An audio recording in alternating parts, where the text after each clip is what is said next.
گرامی قدر حاضرین و سامعین، اللہ جل جلالہ نے اس دنیا میں انسان کو ایک امتحان کے لیے بھیجا ہے، اور امتحان اسی صورت میں ممکن ہو سکتا ہے کہ آدمی کو اختیار دے دیا جائے اور اختیار کے ساتھ ساتھ اسے چیزوں کے فائدے بھی بتا دیے جائیں اور چیزوں کے نقصانات بھی بتا دیے جائیں۔ تو اپنے اختیار سے جب وہ فائدے کی چیزوں کو پسند کرے اور عمل میں لائے تو اللہ جل جلالہ کے یہاں وہ کامیاب تصور کیا جائے، اور اگر اپنے اختیار سے جن چیزوں سے اللہ پاک نے منع کیا ان سے نہیں رکا، باز نہیں آیا، تو اللہ کے ہاں عذاب کا مستحق قرار پائے گا۔ اسی چیز کا نام ہے امتحان۔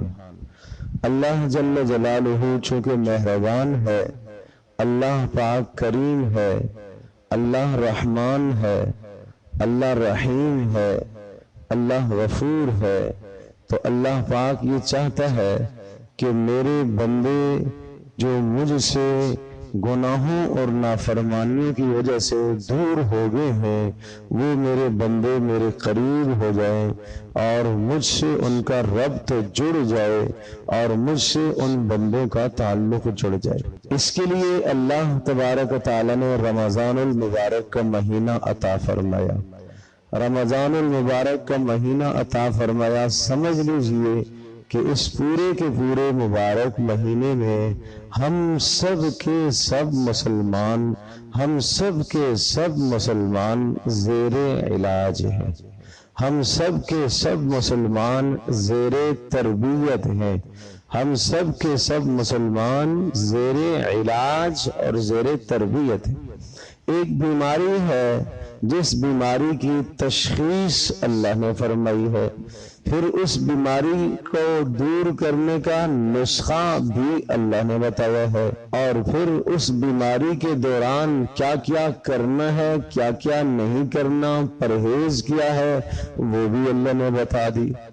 بیماری کیا ہے؟ بیماری انسان کی یہ ہے، بل تؤثرون الحیات الدنیا، بیماری اس انسان کی یہ ہے کہ یہ دنیا کی لذتوں کو چاہتا ہے، چونکہ اس کے مزاج میں جلد بازی ہے تو اس لیے یہ دنیا کی لذتوں کو بڑا چاہتا ہے، دنیا کی لذتوں کا بڑا خوگر ہے۔ کچھ لذتیں ایسی ہیں کہ جن کو پورا کرنے کے لیے جائز راستے موجود ہوتے ہیں، کچھ لذتیں ایسی ہیں کہ جن کو پورا کرنے کے لیے جائز راستہ نہیں ہے، حرام کی طرف جانا پڑے گا۔ ایمان روکتا ہے کہ مجھے وہاں نہیں جانا، اندر سے لذت کا تقاضا اٹھنا ہے کہ مجھے یہ کام کرنا ہے، اندر سے چاہت پیدا ہوتی ہے کہ مجھے یہ کام کرنا ہے۔ ایمان یہ بتاتا ہے کہ نہیں کرنا، اس کو چھوڑ دینا۔ کھانے کی بہت ساری چیزیں دنیا میں پھیلی ہوئی ہیں، اللہ پاک نے دنیا میں حلال بھی بنایا، اللہ نے حرام بھی بنایا۔ امتحان ہے اس انسان کا، اپنے اختیار سے یہ حلال کو اختیار کرے اور اپنے اختیار اور قدرت سے یہ حرام سے بچے تو یہ اللہ کے ہاں اجر پائے گا۔ میں نے عرض کیا کہ بیماری سب کی ایک ہی بیماری ہے، اور ہر سال میں ایک مرتبہ اس بیماری کو درست کرنے کے لیے، اس بیماری کی اصلاح کرنے کے لیے اللہ پاک رمضان المبارک کا مہینہ عطا کرتا ہے۔ پھر سن لیجئے بیماری کیا ہے؟ بیماری دنیا کو ترجیح دینا، لذتوں کو پورا کرنے کا خوگر بن جانا، جو جی میں آیا وہ کر لینا، چاہے جائز ہو ناجائز ہو، صحیح ہو غلط ہو، اس کو دیکھے بغیر ہر اندر سے اٹھنے والی چاہت کو پورا کرنا، یہ انسان کی بیماری ہے۔ اس کو آپ اس طرح سے بھی کہہ سکتے ہیں کہ آدمی کا دل بیمار ہو گیا، اب دنیا کی طرف تو بہت راغب ہے، آخرت کی رغبت اس میں نہیں رہی، مسجد میں آنے کو اسے جی نہیں چاہتا، تلاوت کرنے کا جی اسے نہیں چاہتا، نیک مجلس میں بیٹھنے کا جی اسے نہیں چاہتا، کوئی ظلم اور زیادتی دیکھ لے تو اس کا اندر مزاج نرم نہیں ہوتا، ترس اور رحم نہیں آتا تو اس کا مطلب یہ ہوا کہ اس کے اندر بیماری آ گئی ہے۔ اب اللہ جل جلالہ قادر مطلق ہے، وہ جانتا ہے کہ ایک مہینہ یہ انسان قابل علاج رہے گا تو پھر 11 مہینے یہ صحیح زندگی گزارے گا، اس لیے اللہ تبارک و تعالی نے رمضان کا مہینہ عطا فرمایا۔ اور یہ جو آیات بینات روزے سے متعلق سورۃ البقرہ میں آئی ہے، یہ کل 6 آیات ہیں۔ ان 6 آیات میں اللہ جل جلالہ نے روزے کے 3 بڑے مقاصد ذکر فرمائے، بہت بڑے مقاصد ذکر فرمائے کہ روزے کے یہ 3 بڑے مقاصد ہیں۔ پھر ان مقاصد کو حاصل کرنے کے لیے 2 کام، ان مقاصد کو حاصل کرنے کے لیے 2 کام اللہ نے مزید عطا فرمائے کہ ان 2 کاموں پر بھی تم محنت کرو تو یہ مقاصد تمہیں اعلیٰ طریقے سے حاصل ہو جائیں گے۔ کوئی آپ کو دوا دیتا ہے، 3 دوائیں دے دیتا ہے، بھائی یہ 3 دوائیں آپ استعمال کر لیں، آپ کو فائدہ ہوگا، مزید ساتھ 2 چیزیں اور بھی دیتا ہے، یہ قوت پیدا کریں گی، یہ تقویت پیدا کریں گی۔ تو اب آئیے ہم سنتے ہیں کہ روزے کے مقاصد کیا ہیں۔ نمبر 1، روزے کا مقصد بتایا، اس لیے تمہارے اوپر روزہ فرض کیا گیا، اس لیے فرض کیا گیا، اللہ کے خزانوں میں کوئی کمی نہیں آ گئی تھی، کھانے کی کمی نہیں، پینے کی کمی نہیں، پھلوں کی کمی نہیں، فروٹوں کی کمی نہیں، چیزوں کی کمی نہیں۔ روزہ ہم نے اس لیے تمہارے ذمہ لازم کیا تاکہ تمہارے اندر گناہ سے بچنے کی طاقت پیدا ہو جائے۔ یہ پہلا مقصد ہے، عظیم ترین مقصد ہے، تاکہ تمہارے اندر گناہوں سے بچنے کی طاقت پیدا ہو جائے۔ لعلکم تتقون، یہ جو تم گناہوں کے عادی ہو گئے ہو، گناہوں کے مزاج بن گئے ہیں تمہارے، تاکہ یہ مزاج گناہوں سے نکل کر نیکی کی طرف آ جائیں، تاکہ تمہاری زندگی میں پرہیزگاری پیدا ہو جائے، گناہوں سے بچنے کا، گناہوں سے پیچھے رہنے کا جذبہ تمہارے اندر پیدا ہو جائے۔ یہ پہلا مقصد ذکر فرمایا۔ اب میرے عزیز دوستو اور بزرگوں، یہ مقصد کس طرح سے ہمیں حاصل کرنا ہے، اس کے لیے سب سے پہلا کام تو آج میرے عزیزو، میرے دوستو، میں آپ کو مثال سے سمجھاتا ہوں، عرض کرتا ہوں تاکہ بات سمجھنا آسان ہو جائے۔ جیسا ایک آدمی لیبارٹری میں جا کر اپنی جناب تشخیص کرواتا ہے، ڈاکٹر لکھ کے دیتا ہے کہ جناب کیا بیماری ہے، اور لیبارٹری میں جا کے اپنے ٹیسٹ کرواتا ہے، تشخیص بھی ہو گئی۔ یہاں مشخص تشخیص کرنے والا اللہ پاک ہے۔ ڈاکٹر کی تشخیص، حکیم کی تشخیص، لیبارٹری کی تشخیص، وہ جو بیماری طے ہوئی ہے اس میں غلطی لگ سکتی ہے، اللہ کے علم میں کوئی غلطی نہیں، کوئی غلطی نہیں۔ یہ تو طے ہے کہ اللہ نے کہہ دیا کہ تمہارے اندر بیماری پیدا ہو گئی ہے، لیکن اس بیماری کو آپ دور کریں رمضان میں۔ کیسے؟ صبح سے لے کر شام تک آپ نے اپنے آپ کو پابند رکھنا۔ کس سے؟ سحری کھانے کے بعد اعتدال کے ساتھ سحری کھا کر سارا دن آپ نے کھانے سے، پینے سے، جنسی خواہشات سے، ان چیزوں سے اپنے آپ کو دور رکھنا، اور پھر ساتھ ساتھ ایک کام اور کرنا۔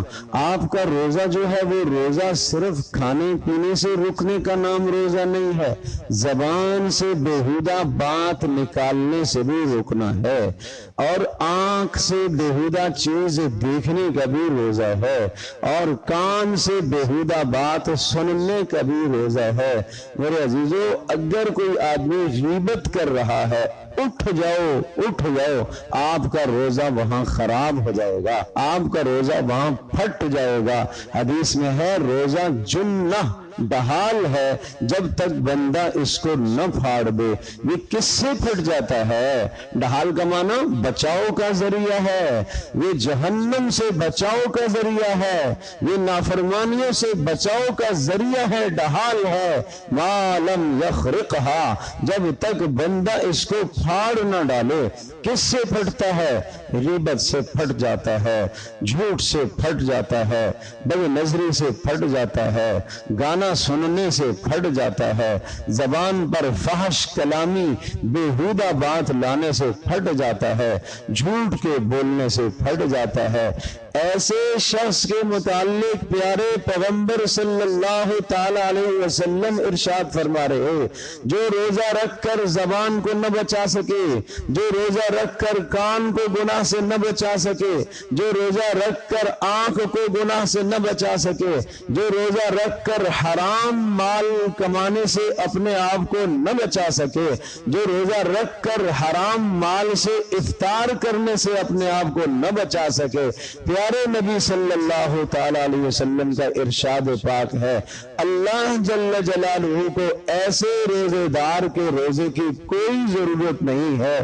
اس کی مثال ایسی ہے جیسا کہ صبح کسی جانور کو باندھ دیا گیا اور اس کے سامنے کھانا پینا چارہ نہیں ڈالا آپ نے، اور شام کو آپ نے اسے چارہ دے دیا، بس ایسے شخص کے روزے کی مثال ایسی ہی ہے کہ روزے کا جو مقصد تھا گناہوں سے بچنا، نافرمانیوں سے بچنا، آنکھوں کو بچا کر رکھنا، کانوں کو بچا کر رکھنا، زبان کو بچا کر رکھنا، ان تمام کے تمام اعضاء کو اس نے گناہوں سے نہیں بچایا، اسے روزے کا مقصد حل نہیں ہوا، اس کو اس روزے پر کوئی ثواب نہیں ملے گا۔ ثواب کیا ہے؟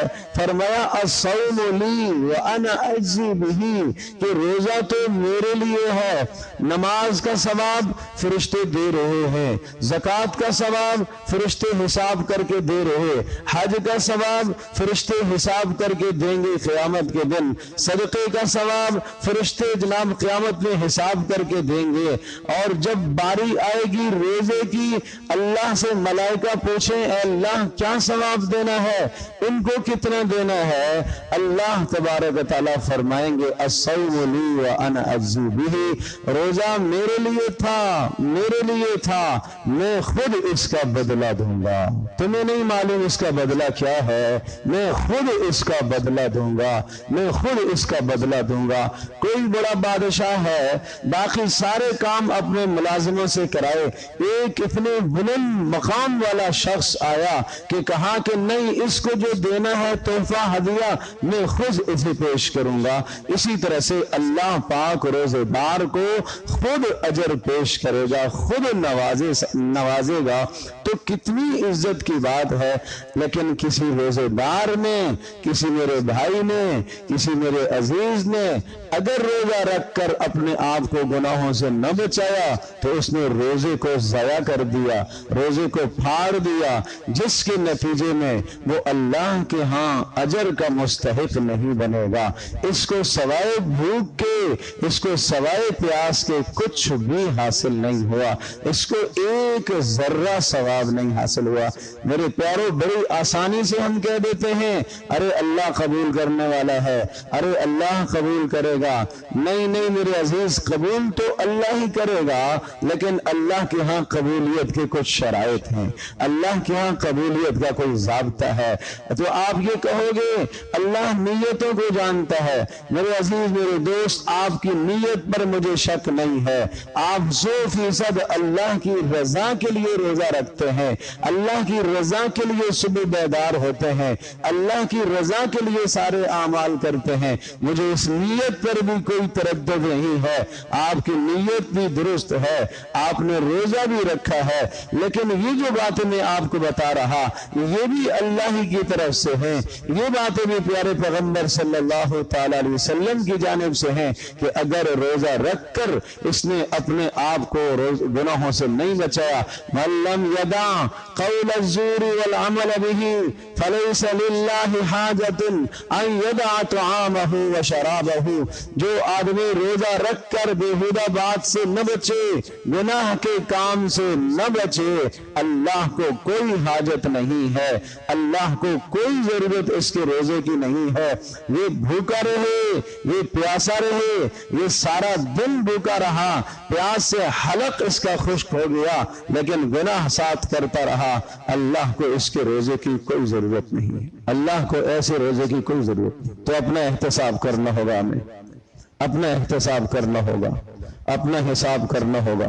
ابھی تو ہم آغاز میں ہیں، ابھی تو ہم آغاز میں ہیں، ابھی تو ہم دوسرے روزے میں چل رہے ہیں۔ ایک دن آئے گا کہ 28واں ہوگا، ایک دن آئے گا تو ہم کہیں گے ایک رہ گیا ہے یا 2 رہ گیا۔ میرے عزیزو، یہ دن بڑے جلدی گزرنے والے۔ یہ مت کہو کہ کل سے، مت کہو کہ پرسوں سے، مت کہو کہ فلاں دن سے۔ آپ کو بارہا دعائیں بتا چکا۔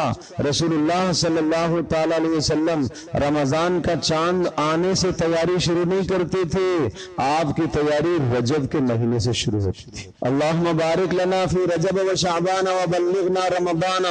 آپ نے دعا فرمائی تھی کہ اے اللہ اس رجب کے مہینے کو ہمارے لیے مبارک فرما، اور اس شعبان کے مہینے کو ہمارے لیے مبارک فرما، اور رمضان تک ہمیں زندگی عطا فرما۔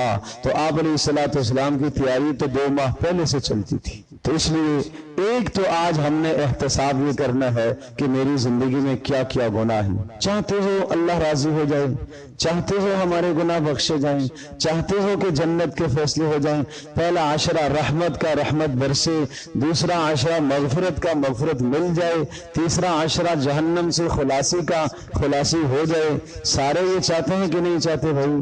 سب چاہتے ہو، سب چاہتے ہو، اسی نیت سے آ کے بیٹھتے ہو۔ تو پھر یہ کرو کہ آج سے اپنے موٹے موٹے گناہوں کو اپنے پاس لکھو کہ کیا کیا میرے گناہ ہیں، میری بڑی بڑی خرابیاں کیا ہیں۔ جیسے میں ڈاکٹر کے پاس جا رہا ہوں اور میں 4 6 8 10 بیماریاں ہیں، وہ ساریاں میں نے ڈاکٹر کو بتانی ہیں، میں اپنے سارے گناہوں کو سامنے آج لکھتا ہوں۔ ہاں جی، بد نظری کی عادت بھی مجھے ہے، ہاں جی جھوٹ بولنے کی عادت بھی ہے، غیبت کرنے کی عادت بھی ہے، کان بھی غلط استعمال ہو جاتے ہیں، حرام مال میں بھی کبھی کبھی ہاتھ ڈال دیتا ہوں، خواہشات کا پیروکار ہوں۔ یہ ساری چیزیں اپنے پاس طے کریں، پھر روزانہ دیکھتے رہو روزے سے کیا فرق پڑ رہا ہے، کیا وہ غیبت میں کمی ہوئی کہ نہیں ہوئی، کیا موسیقی کے سننے میں کمی ہوئی کہ نہیں ہوئی، کیا زبان سے بےہودہ بات کے نکلنے میں کمی واقع ہوئی کہ نہیں۔ اگر آپ ان گناہوں میں آپ کی زندگی میں کمی آ رہی ہے تو الحمدللہ جو نسخہ اللہ نے تجویز فرمایا تھا اس نسخے سے آپ کو فائدہ ہو رہا ہے۔ لیکن اگر آج 2 دن گزرے، 28 بھی اسی طرح سے گزر جائیں، اور رمضان سے پہلے کی زندگی اور بعد کی زندگی میں ایک ذرہ برابر فرق نہ آیا تو سمجھ لیجیے گا پھر میرے اور آپ کے روزے اللہ کے ہاں قبول نہیں ہوئے، پھر قبول نہیں ہوئے۔ احتساب اپنا خود کرنا ہوگا۔ تو ایک مقصد تو یہ بتایا تاکہ تمہاری زندگیوں میں تقوی پیدا ہو جائے، گناہوں سے بچنے کی طاقت اور صلاحیت پیدا ہو جائے، ایمانی روحانی قوت تمہاری اوپر آ جائے۔ ایک آدمی دروازے سے باہر کھڑا ہے، 2 کشش اس کے سامنے ہیں، 2 کشش مسجد کے باہر کھڑا ہے، ایک کشش مسجد کی طرف، اذان ہو گئی، اندر سے ایمان تقاضا کرتا ہے ادھر جانا چاہیے، دوسرا کوئی دوست آ گیا، کسی بڑی محفل میں جانا ہے، کھانے پینے کی ہے، یا اور دنیا کی کوئی اقتدار اور دنیا کا کوئی فائدہ نصیب ہو رہا ہے۔ اب اس کے لیے امتحان ہے، آزمائش ہے، مسجد کی طرف بڑھتا ہے یا دنیا کی طرف جاتا ہے۔ یہ روزہ اسی لیے دیا گیا ہے روحانی طاقت غالب آ جائے، اوپر آ جائے۔ جب تمہارے سامنے ایک طرف دین ہو ایک طرف دنیا ہو تو تم دنیا کو پیچھے کر دو، دین کو ترجیح دے دو۔ وہ روزے کا مقصد ہے تاکہ تمہاری روحانی طاقت اوپر آ جائے۔ دوسرا مقصد روزے کا سمجھایا، یہ اللہ نے روزہ اس لیے عطا فرمایا ہے لعلکم تشکرون، تاکہ تمہارے مزاجوں میں شکر گزاری پیدا ہو جائے۔ شکر کیا ہے؟ شکر کیا ہے میرے عزیز دوست؟ اللہ تبارک و تعالیٰ نے اس جہان میں ہر انسان کو بے پناہ نعمتیں دے رکھی ہیں، کچھ نعمتیں ظاہری، کچھ نعمتیں باطنی، کچھ نعمتیں وہ جو پورا سال انسان سوچتا بھی نہیں ہے، وہاں تک خیال بھی نہیں جاتا۔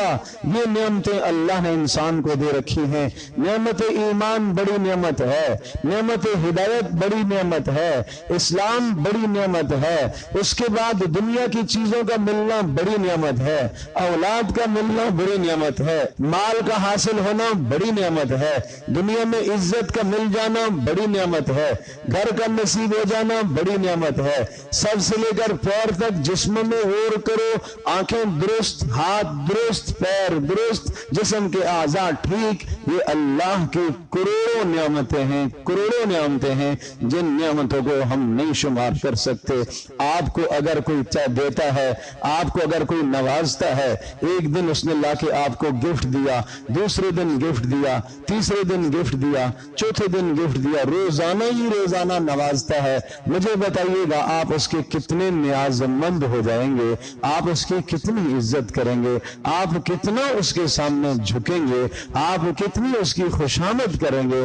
ارے اللہ آپ کو عزت دے، ارے اللہ آپ کو جو ہے خیر دے۔ پھر مجھے بتائیے آپ ہر جگہ اس کا تذکرہ کریں گے کہ نہیں کریں گے؟ بڑا اچھا آدمی ہے، بڑا اچھا آدمی ہے، کسی نے اس کے خلاف بولا تو آپ لڑنے کو تیار ہو جائیں گے، خبردار وہ بہت اچھا آدمی ہے، بہت نیک آدمی ہے، کیوں؟ اس نے آپ کو نوازا ہے، آپ کو دیا ہے۔ تو میرے عزیز، جب انسان نے آپ کو نوازا تو وہ انسان آپ سمجھتے ہیں کہ شکر کے لیے قابل ہے کہ اس کا شکر ادا کیا جائے، تو جس اللہ نے نوازا کیا اس کی نعمتوں کا شکر ادا کرنا ضروری نہیں ہے؟ سوچنے کی بات ہے۔ بن مانگے کتنی چیزیں اس نے دے دی، بن مانگے چیزیں عطا کر دی، مانگا نہیں، سوال نہیں کیا، بن مانگے کروڑوں نعمتیں اس نے دے دی۔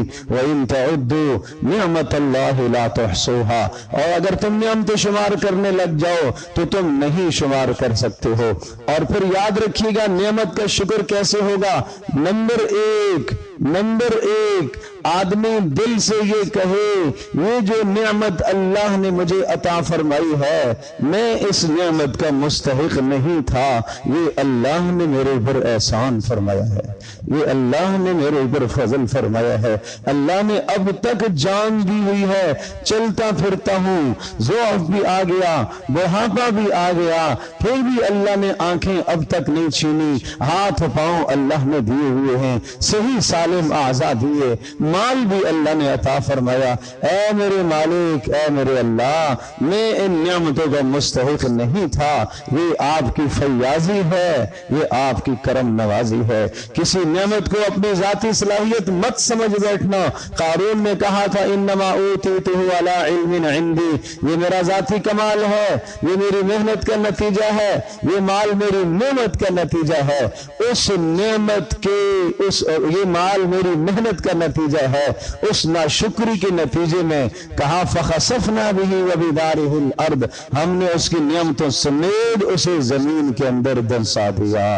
حضرت سلیمان علیہ السلام کو اللہ نے نعمتیں عطا فرمائی، قرآن میں مثال ذکر فرمائی ہے، مثال دی ہے۔ حضرت لقمان کو اللہ نے نعمتیں دی، لقمان کا تذکرہ ہوا شکر کے ساتھ، داؤد علیہ السلام کا تذکرہ ہوا شکر کے ساتھ، اور سلیمان علیہ السلام کا تذکرہ آیا شکر کے ساتھ کہ یہ بندے اللہ کے شکر ادا کرنے والے تھے۔ تو دل سے یہ سمجھے کہ میں اس نعمت کا مستحق نہیں تھا، یہ میرے اللہ کا احسان ہوا۔ نمبر 2، جو نعمت جس مقصد کے لیے دی گئی ہے اس نعمت کو اس مقصد میں استعمال کرنا شکر کہلاتا ہے۔ جو نعمت جس کام کے لیے دی گئی ہے اس کام میں استعمال کرنا شکر کہلاتا ہے۔ آنکھ جس مقصد کے لیے دی گئی وہاں استعمال ہو تو یہ آنکھ کا شکر ہے، اور اگر آنکھ گناہ میں استعمال ہوئی تو یہ ناشکری ہے۔ زبان سے قرآن پڑھے گا، اللہ کی تلاوت کرے، ذکر کرے تو یہ زبان کا شکر ہے، اور اگر زبان سے گالم گلوچ کرے، بےہودہ باتیں کرے تو پھر یہ زبان کی ناشکری ہے۔ اسی طرح سے تمام کے تمام نعمتوں اور اعضاء کا آپ اسی طرح سے حساب کر لیں۔ مال صحیح جگہ پر خرچ کرے گا تو یہ مال کی نعمت کا شکر ادا کر رہا، مال فضولیات میں لغویات میں خرچ کرے گا تو یہ مال کی ناشکری کر رہا ہے۔ تو دوسرا مقصد روزے کا بتایا لعلکم تشکرون، تاکہ تمہارے اندر شکر گزاری کا جذبہ پیدا ہو جائے۔ اللہ کو شکر گزار بندہ بڑا پسند ہے، اللہ کو شکر گزار بندہ بڑا پسند ہے، مصائب پر صبر کرنے والا اللہ کو بڑا پسند ہے، شکر کرنے والا اللہ کو پسند ہے۔ اللہ نے اپنے کلام کا آغاز ہی شکر سے فرمایا، الحمدللہ رب العالمین۔ ارے تم شکر ادا کرو، ساری نعمتیں، ساری کی ساری نعمتیں، ساری کی ساری تعریفیں اس اللہ ہی کے لیے ہیں جو سارے جہانوں کا پالنے والا ہے۔ اور پھر آخر میں بھی قل اعوذ برب الناس ملک الناس، اس رب کا شکر ادا کرو، کہہ دیجئے جو سارے انسانوں کا رب ہے، سارے جہانوں کا رب ہے، اس رب کا شکر بجا لاتا ہوں، میں اس کی پناہ اور حفاظت میں آنا چاہتا ہوں۔ تو دوسرا مقصد ہو گیا روزے کا شکر ادا کرنا۔ تیسرا مقصد روزے کا یہ سمجھایا لعلہم یرشدون، روزہ اس لیے دیا تاکہ رشد اور ہدایت اس کے اندر پیدا ہو جائے، رشد اور ہدایت، نماز پڑھنا، زکوٰۃ ادا کرنا، نیک اعمال کرنا، یہ ہے ہدایت۔ اللہ نے اسے ہدایت دی ہوئی ہے، اس لیے یہ نیک اعمال کر رہا۔ رشد اس سے اوپر کا درجہ ہے، رشد اس سے اوپر کا درجہ ہے۔ کیا؟ وَلَكِنَّ اللَّهَ حَبَّبَ إِلَيْكُمُ الْإِيمَانِ، ایمان دل میں رچ بس جائے، وَزَيَّنَهُ فِي قُلُوبِكُمْ، سر سے لے کر پیر تک اسلام سجا ہوا ہو، رہن سہن اسلام کے مطابق، سونا اسلام کے مطابق، جاگنا اسلام کے مطابق، لباس اسلام کے مطابق، شادی اسلام کے مطابق، خوشی اسلام کے مطابق، غمی اسلام کے مطابق، اسلام اس کے سر سے لے کر پیر تک جسم میں سجا ہوا ہو۔ پتہ چلے یہ کون جا رہا؟ یہ محمد رسول اللہ صلی اللہ علیہ وسلم کا غلام جا رہا۔ پتہ یہ کون جا رہا؟ یہ محمد رسول اللہ صلی اللہ علیہ وسلم کا امتی جا رہا۔ یہ تو نہ ہو کہ اس میں تو کوئی شناخت ہی نہیں ہے، اس میں تو رسول اللہ صلی اللہ علیہ وسلم کی کوئی شناخت ہی نہیں ہے، اور میں کہوں کہ نہیں بھائی یہ میرا کام نہیں ہے، یہ تو نیک لوگوں کا کام ہے، نیک لوگوں کا کام ہے ایسے ویسے کپڑے پہننا، اس طرح کا حلیہ اختیار کرنا، اس طرح کا کام کرنا، یہ میرا کام نہیں ہے، یہ نیک لوگوں کا کام ہے۔ میرے عزیز رسول اللہ صلی اللہ علیہ وسلم کی نگاہوں میں تو بھی قیمتی ہے، تو بھی رسول اللہ کا امتی ہے، تو بھی رسول اللہ کا امتی ہے، تیرے لیے بھی رسول اللہ تڑپے ہیں، جیسے ابوبکر صدیق کے لیے دعائیں کی ہیں اسی طرح سے تیرے لیے بھی دعائیں کی ہیں۔ پیارے نبی تیرے لیے بھی اللہ سے مانگتے ہیں، تیرے لیے بھی اللہ کے سامنے تڑپے ہیں، اللہ کے سامنے ہاتھ پھیلائے ہیں۔ اپنے آپ کو ہلکا نہ سمجھ، تم رسول اللہ صلی اللہ علیہ وسلم کے امتی ہو، اپنے آپ کو گرا ہوا نہ سمجھنا کہ میری دعا قبول نہیں ہوتی، میری دعا اللہ نہیں سنتا۔ ارے میرے عزیز غلط فہمی ہے، شیطان کا دھوکہ ہے، شیطان کا فراڈ ہے تیرے ساتھ۔ گھر میں آپ کے 4 بیٹے، اللہ نہ کرے ایک بیٹا معذور ہو، معذور کا خیال ماں بھی زیادہ رکھتی ہے، باپ بھی زیادہ رکھتا ہے، باقی بھائی بھی زیادہ خیال رکھتے ہیں، ارے یہ معذور ہے، ارے یہ معذور ہے۔ اسی طرح سے میرا عزیز جو اسلام کے احکام سے محروم ہے، جس کی زندگی میں اسلام کی کمزوری ہے، وہ آگے بڑھے، اللہ اس کی مدد دینداروں سے زیادہ کرتا ہے، اس لیے کہ یہ کمزور ہے، یہ جہنم کی طرف جا رہا ہے، اللہ نہیں چاہتا اس کا جہنم میں جانا۔ وَلَا يَرْضَى لِعِبَادِهِ الْكُفْرَ، اللہ پاک نہیں چاہتا کہ یہ بندہ اللہ کی نافرمانی کرے، اس لیے اللہ جل جلالہ نہیں چاہتا، اللہ اس کی دعائیں بھی قبول کرے گا۔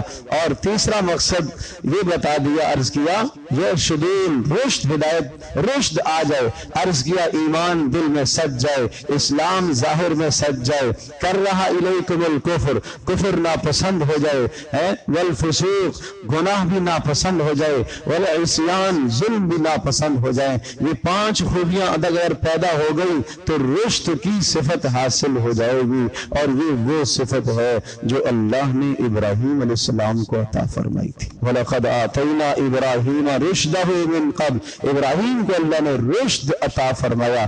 یہ بلند ترین صفت ہے۔ جب انسان 10 دن محنت کرے، اگلے 10 دن محنت کرے، تو اللہ اسے اس رشد والی صفت پر پہنچائے گا، اللہ اس کو ایمان کا کمال عطا کرے گا۔ اب 2 کام ساتھ اور کرنے کے بتائے تو میں نے عرض کیا کہ روزے کے مقاصد تو 3 ہو گئے، تاکہ تم گناہوں سے بچ جاؤ، اس لیے روزہ دیا تاکہ تم شکر گزار بن جاؤ، اس لیے روزہ دیا تاکہ تم ہدایت اور رشد کے اعلیٰ درجے پر فائز ہو جاؤ۔ دو کام ساتھ اور معاونت کے طور پر دیے، ایک کام قرآن کی تلاوت ہے، ایک کام قرآن کے ساتھ ذوق رکھنا ہے۔ یہ جو دن کو آپ خود پڑھتے ہیں پھر رات کو نماز تراویح میں کھڑے ہو کر سننا ہے، یہ پورا پورا از اول تا آخر سننا، کوئی شک نہیں، کوئی شک نہیں، کوئی دو رائے نہیں۔ جیسے روزے کے لیے کہا کہ دن کو اللہ نے اس کو فرض قرار دیا، رات کی تراویح کو فرض نہیں قرار دیا۔ میرے عزیز، جس عمل کو سیدنا عمر فاروق رضی اللہ تعالیٰ عنہ کر رہے، ابو بکر صدیق کر رہے، عثمان غنی کر رہے، علی المرتضیٰ کر رہے، وہ اپنی ضرورت محسوس کر رہے تو میری اور آپ کی بھی تو ضرورت ہے۔ بس یہ سمجھیے گا، بس یہ سمجھیے گا، میری اور آپ کی بھی تو ضرورت ہے۔ ایک ایک سجدے پر اللہ جو نیکیاں عطا کرے گا، یہ اضافی سجدہ امام غزالی رحمۃ اللہ علیہ نے ارشاد فرمایا، نماز تراویح کے 40 سجدے جو کرتا ہے اللہ اس کو اس کرم اور اعزاز اور انعام سے نوازتا ہے جیسے موسیٰ علیہ الصلوۃ والسلام کو 40 راتیں طور پر بلا کر نوازا تھا، اللہ پاک اس طرح سے اس امتی کو 40 سجدوں سے نوازتا ہے۔ ان سجدوں کو ہلکا نہ سمجھو، ان کو معمولی نہ سمجھو، یہ بہت عظیم ترین سجدے ہیں، یہ بہت عظیم ترین سجدے ہیں۔ یہ سجدے اس وقت آپ کے فرضوں کے برابر آگے، فرض اور نفل کا ثواب اتنا بڑا فرق ہے۔ امام غزالی رحمۃ اللہ علیہ زکوٰۃ کی ایک مثال سمجھاتے ہوئے فرماتے ہیں، ساری دنیا کو مال سے بھر دو، ساری دنیا کو رائی کے دانوں سے بھر دو اور ایک پرندہ آ کے اٹھا کے لے جائے، ایک ایک دانہ لے جاتا رہے، ایک طرف یہ ہے اور فرض اتنا ہے، یہ سارے کے سارے دانے ختم ہو جائیں، فرض کا ثواب ختم نہیں ہوتا، اتنا اللہ نے دیا۔ اس لیے تو بتایا، جس کا روزہ چھوٹ گیا جان بوجھ کر ساری زندگی روزے رکھتا رہے، اس ایک روزے کے ثواب کو نہیں پہنچ سکتا۔ اس لیے میرے عزیز، قرآن کی تلاوت 4 نیتیں کر کے تلاوت کرنا، 4 نیتیں جب بھی آپ تلاوت فرمانے لگے، تلاوت کرنے لگے، تلاوت کے لیے قرآن کھولیں، ادب کے ساتھ آؤ، سر ڈھک کر آؤ، قبلے کی طرف رخ کر کے بیٹھو، اللہ کے دربار میں آپ بیٹھے ہو، اب اللہ آپ سے کلام کرنا چاہ رہا، آپ اللہ کا کلام سننا چاہ رہے ہیں، کس ادب کے ساتھ آنا چاہیے میرے عزیز، سوچنے کی بات ہے۔ 4 نیتیں کر کے، قد جاءتکم موعظۃ من ربکم، قرآن سراسر نصیحت ہے، اے اللہ تو نے کہا قرآن نصیحت ہے، اس سے مجھے نصیحت عطا فرما، اور وشفاء لما فی الصدور، اے اللہ تو نے کہا کہ قرآن دلوں کی بیماریوں کی شفا ہے، یہ حسد اور کینہ اور بغض دل سے نکالتا ہے، یہ دنیا کی محبتوں کو دل سے رخصت کرتا ہے، اے اللہ اس قرآن کے ذریعے سے میرے دل کو شفا عطا فرمانا، وہدن، اے اللہ تو نے فرمایا ہے کہ یہ قرآن ہدایت کا ذریعہ ہے، یہ راہبر اور رہنما کتاب ہے، اے اللہ مجھے اس سے راہبری حاصل کرنے کی توفیق عطا فرمانا۔ اور جب یہ تینوں کام میں نے کر لیے، ورحمتن، اب اللہ تو کہتا ہے کہ میں رحمت برساؤں گا، اے اللہ میرے اوپر اپنی رحمت نازل فرمانا۔ یہ 4 نیتیں کر کے اس سے میں نصیحت حاصل کر رہا ہوں، اس سے شفا حاصل کر رہا ہوں، اور اسی طرح سے اس سے میں ہدایت اور رہنمائی حاصل کر رہا ہوں، اور اس سے رحمت حاصل کر رہا ہوں۔ یہ 4 نیتیں کر کے قرآن کی تلاوت کریں، اور رات کو انہی 4 نیتوں کو لے کر امام کے پیچھے کھڑے ہو کر نماز تراویح میں قرآن کریم کو سنیں۔ اور دوسرا ایک عمل وہ ہے دعا، سحر میں دعا، افطار میں دعا، دن کو ہر نماز کے بعد دعائیں، اتنا دعاؤں میں جی لگاؤ، تھکاؤ اپنے آپ کو دعاؤں میں تھکاؤ۔ وَإِذَا سَأَلَكَ عِبَادِي، روزے کے مسائل پہلے بھی بعد میں بھی، بیچ میں دعا کے مسائل کو ذکر فرمایا، پتہ چلا کہ دعا کا بڑا گہرا تعلق ہے۔ افطار کی وجہ سے میں دعا سے محروم نہ ہو جاؤں، سحر کی وجہ سے ماں بہن گھر میں دعا سے محروم نہ رہے، افطار کی وجہ سے ماں بہن دعا سے محروم نہ رہے، اس بات کا خیال کرنا ہے۔ آپ نے اپنے گھر کی زندگی کو بھی سنوارو، بچیوں کی زندگی کو بھی، بہنوں کی زندگی کو بھی سنوارو، اور گھر والیوں کی زندگی کو بھی سنوارو، ان کی بھی آخرت بناؤ۔ صحابہ صحابہ کے زمانے میں یہ تکلف نہیں ہوتے تھے، رسول اللہ کے زمانے میں یہ تکلف افطار سحر کے اتنے نہیں ہوتے تھے۔ اللہ کا انعام اور اکرام دیکھیے اس مسلمان کے ساتھ۔ رمضان کا مہینہ شروع ہوا، پہلے دن سے آواز لگنا شروع ہو گئی، ارے جنت کے سارے دروازے کھل گئے، جہنم کے سارے دروازے بند کر دیے گئے۔ نمبر 2، سرکش شیاطین کو جھکل دیا گیا تاکہ ایمان والوں کے روزوں کو نہ خراب کریں۔ نمبر 3، آسمان سے فرشتے اتر آئے، سحر افطار میں آپ کی دعاؤں پر آمین کہنے کے لیے فرشتے آ گئے۔ نمبر 4، فرشتہ اعلان کر رہا، اے خیر کو چاہنے والے آگے آ جا، اے گناہ کو چاہنے والے پیچھے ہٹ جا، یہ گناہوں کا مہینہ نہیں ہے۔ نمبر 5، تمہارے نوافل فرضوں کے برابر کر دیے اور فرض 70 فرضوں کے برابر کر دیے۔ نمبر 6، آخری عشرہ اور قیمتی دے دیا، پہلا عشرہ رحمت کا بنا دیا۔ اللہ سے رحمت کی دعا مانگو، کوئی مخصوص دعا نہیں ہے، بس اللہ سے رحمت مانگا کرو، اے اللہ ہمارے اوپر رحمت نازل فرما، اپنی زبان میں کہہ دیا کرو، کیفیت کا نام ہے۔ دوسرا عشرہ مغفرت کا دے دیا، یہ مغفرت کا عشرہ تمہارے گناہ معاف ہوں گے، اے اللہ میرے گناہ معاف فرما۔ تیسرا گناہ جہنم سے خلاصی کا تیسرا عشرہ دے دیا، اے اللہ مجھے جہنم سے آزاد فرما۔ پھر اس مبارک مہینے میں ایک رات ایسی عظیم الشان دی، اس رات کو اگر کوئی پا لیتا ہے اتنی ترقی کر جاتا ہے جیسا کہ 1000 مہینے لگاتار اس نے اللہ کی عبادت کی ہو۔ یہ اعزاز اس امتی کو ملا ہے میرے پیارو، لہذا ان لمحات کو ضائع نہ کیجیے گا، ان لمحات کو ضائع نہ کیجیے گا۔ جس طرح سے بن پڑے اپنے لمحات کو قیمتی بنائیں، لغویات سے بچائیں، اور جس طرح سے میں نے روزے کے مقاصد عرض کیے ہیں ان مقاصد کے مطابق روزہ رکھیں۔ اللہ پاک مجھے بھی آپ کو ہم سب کو عمل کی توفیق عطا فرمائے۔